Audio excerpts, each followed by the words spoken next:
One of the lawyers at my firm in Middle Georgia, he helped a lot of family-run businesses.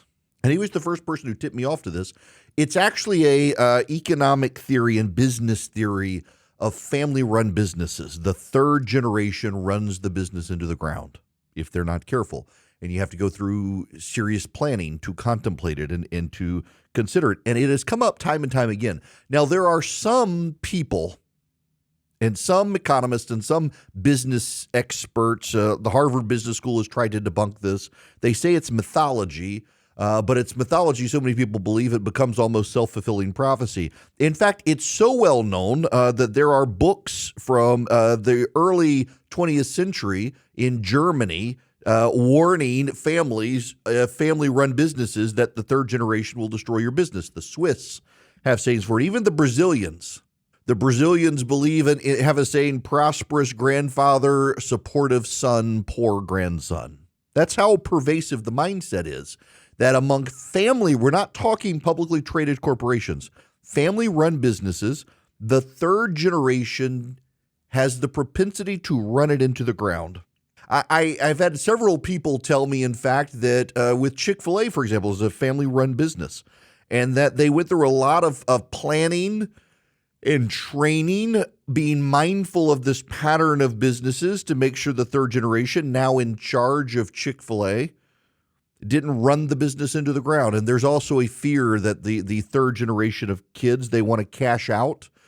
They want to make their company publicly traded. They put their wealth ahead of the company and the product. And there are these great concerns out there. And a lot of families do a lot of family planning. In fact, I've had Dave Ramsey one time himself tell me that he's talked to a number of people who are become concerned with transitions to the grandkids because family-run businesses in the third generation oftentimes flame out spectacularly. Now, why?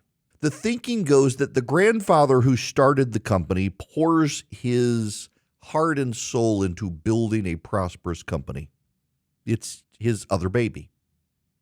He brings his son into the business who sees the labor of the grandfather, his dad, and how much he poured into it. He knew his father's sacrifices, and he respects it. The third generation comes along, and it's all they've ever known.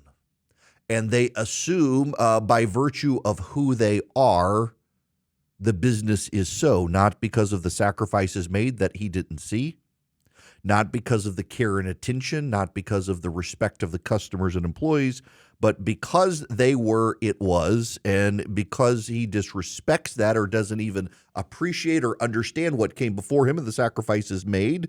The third generation takes it all for granted and makes decisions that destabilize it, and it comes crashing down. You're wondering, Erickson, where are you going with this? What does this have to do with anything? Well, think about it this way. People talk about the American family or the Western family, Western nations. Think about this. In the grand scheme of things, we are now in the third generation of bureaucracy post-World War II. The bureaucrats have become technocrats. And it's the third generation. The first generation, depending on how you put your finger on it, but the first generation was directly involved in World War II and the collapse of Western civilization and the rebuilding of Western civilization, the repudiation of the evil of the Nazis and the Japanese and what they foisted on the world and the Italians and the Axis powers. The second generation, which is leaving leadership now and in many cases has already retired, they went through the Cold War and they knew the struggles of the first generation of post-World War II bureaucracy, having to reestablish the Western world order after a devastating world war, going through a Cold War where there was real good and real evil in the world between the Soviets and the Western powers. And now you've got the third generation in charge. The West has been dominant and supreme, wealthy and elite, and this third generation of bureaucrat coming into American and Western bureaucracies around the world has taken it for granted that they are the ones who made it so. The first generation knew it was the people, and their job was to be a support system for the people rebuilding post-World War II. The second understood from the first that they made real sacrifices, as did the people, to rebuild, and they appreciated. The third sees a world they've always known. The communists never existed. The Soviet Union had already collapsed before their entry into the global world order, and they just presume it was always so, and that it was the bureaucrats and the governments that did it, not the people. And so I don't think it's a coincidence we're seeing globally in the West the same problems, whether it's in Great Britain or Ireland or Germany or France or Hungary or Greece or Italy or the United States or Canada or Japan or Australia or New Zealand. We're in the third generation of the bureaucracy post-World War II, like the third generation grandson taking over from the grandfather. This generation of bureaucrats in charge thinks they're the ones who did it by virtue of them in their position, and those who came before them, not the people. And so they don't respect the people. They respect the bureaucrats. They respect the elite. They respect the technocrats. They have become the technocrats. A government of the people, for the people, by the people is now the government of the bureaucracy, for the bureaucracy, by the bureaucracy. And you people are something otherized by the bureaucrats. It's why when you go through the chain of custody of emails from the National Institutes of Health and the healthcare bureaucracy of the United States during COVID, there is this casual contempt for people who might want answers. How can they get answers from us? Look at what we have done for them. Look at what we have made. I mean, it's outrageous to me that in an American press corps, and again, it's a third generation post-World War II now in the press corps, they look at this elite status of the technocrats who were bureaucrats, but now think they can pull the levers and push the buttons and control the economy. And these guys, they're all cheering on the casual disregard of Freedom of Information Act requests, the deletion and mission of deleting of documents, and the careful wording and miswording of things to make it impossible to find. And nobody cares because we're supposed to trust that third generation by virtue of their position, not their authority. And that's the problem. So the first generation understood it was about authority, the authority by which they could make decisions. People placed their trust in them. They had all gone through the Second World War together. The second generation understood we're in this dangerous world with the Soviet Union. There's got to be legitimacy to the authority. And the third generation says, authority, I'm legitimate because I am. L'état, c'est moi. It's the position of the bureaucrats. When Louis XIV was asked, he said, L'état, c'est moi. I'm the state. Now, the bureaucrats say in the Western world, they're the state. They make the decisions. It's, I think, the common thread in Western societies right now. The distrust and contempt that the elite technocrats have for the people, that now they've decided they know best. It's not us anymore, it's them. And so we see this with an elite in the press, with the technocrats within the bureaucracy, their contempt of the politicians who are elected to make the decisions. And oftentimes it's the politicians who abdicate their role to the technocrats to let the technocrats make the tough decisions. I mean, the Supreme Court has a Supreme Court case coming down called Looper Bright. It's a technical case about something called the Chevron Doctrine, where the courts decided they must give agencies the power to interpret poorly written legislation.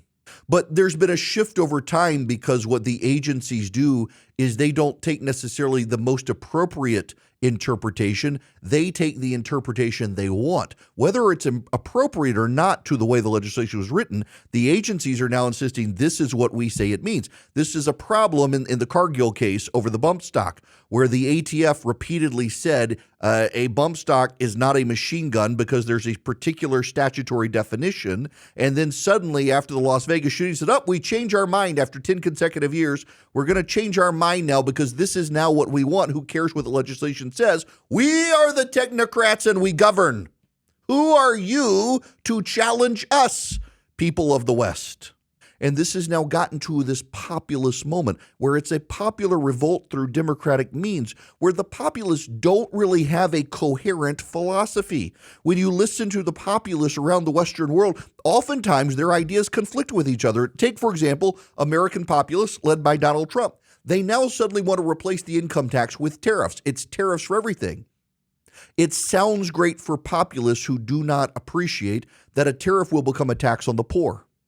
In the income tax, the poor don't pay income tax. They will pay the tariff. And so the working class that is guiding this populist movement will be taxed oppressively by the people they elect, but they're not actually going to do that. They will not actually implement. They say they will. It sounds great. It whips people into a frenzy. Rah, rah, let's do this. Get rid of the income tax. They're not actually going to implement it because when they have to sit down and think about it and the income and the punitive measures that would happen to the poor, the working class, the middle class, they're not going to do it. But people don't care. They just want something other than what the technocrats and the bureaucrats are offering, because the technocrats and the bureaucrats, they're not offering solutions. They're offering themselves. And that's the problem. The third generation looks at all that has come before it and says it was always so, and decides in family-run businesses that it was by virtue of the genius of the family. They don't see the hard work and sacrifice of the grandfather or the preservation acts of the father. They see it was always so, and they presume it was by the genius of their family. And then they run everything off the rails. The third generation of the bureaucrats in the EU, Canada, the West, the United States, they see it was always so. They see a well-ordered society, and they decide it was by virtue of the bureaucrats. Therefore, the bureaucrats must exercise the power and control, not the politicians and not the people. But ultimately, just as the consumers of a business can decide the third-generation family-run business is now disrespecting them and will go elsewhere and the business collapses, in democracies, the people say the bureaucracy, the technocracy, no longer respects us and is working for us, and we will have a revolution at the polls. A populist movement will swell up to replace the bureaucrats with something else. I think that's what's going on in the Western world right now. It's not a theory of everything. There are certainly other problems, leftism, Marxist indoctrination in colleges, things like that. I don't mean to exclude them, but I think at the heart of the moment here is what we see with the third-generation family-owned business is happening with the third generation of bureaucrats post-World War II. They think it was ever so, and they think it was ever so because of them. And so now they disrespect the people who actually were the ones who made it so. And the response of the people is now a popular uprising in ballot boxes across the world. And it's headed even with greater zeal here, I think, in November, because the technocrats and the bureaucrats drip with disdain for the people, and combined with the elite and the press, they don't actually like the people. They only like themselves. And they don't put their trust in the people. They put their trust in themselves. And there are far more of the people than there are of them. And the people will bring them hell.